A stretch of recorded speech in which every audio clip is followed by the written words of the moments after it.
semble impliqué dans les affaires familiales liées au PPRD et à l'opposition. Par exemple, suite à l'arrestation de son père en décembre 2025, il a publiquement dénoncé le timing de l'opération, soulignant qu'elle est intervenue pas avant, pas après un événement spécifique qui suggère une sensibilité aux enjeux politiques et une volonté de défendre les intérêts familiaux. Cela indique qu'il pourrait jouer un rôle de soutien ou de porte-parole informel au sein de la sphère familiale et partisane.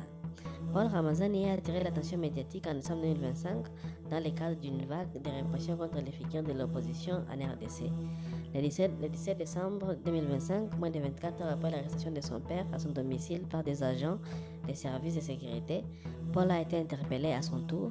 L'incident s'est produit vers 22h au restaurant Les Palais, situé dans le quartier GB, dans la commune de Kitambo à Kinshasa.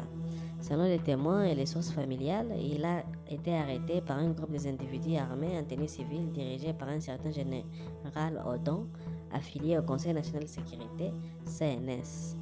Il a été conduit au locaux du stade des Martyrs où ses 2 téléphones ont été confisqués.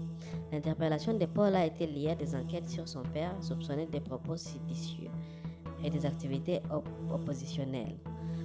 Paul a été auditionné pendant environ 1 heure par des agents du service de cyberdéfense, une unité spécialisée dans la surveillance numérique et les menaces en ligne.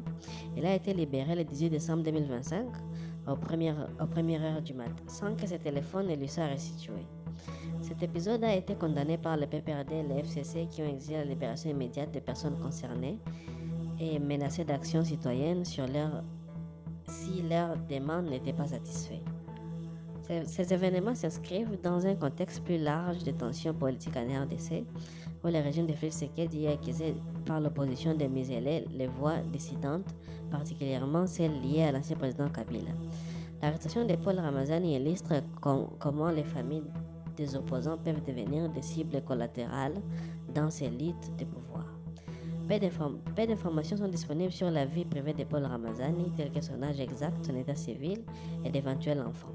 En tant qu'avocat à Kinshasa, il évolue dans un environnement urbain dynamique mais instable, marqué par les défis économiques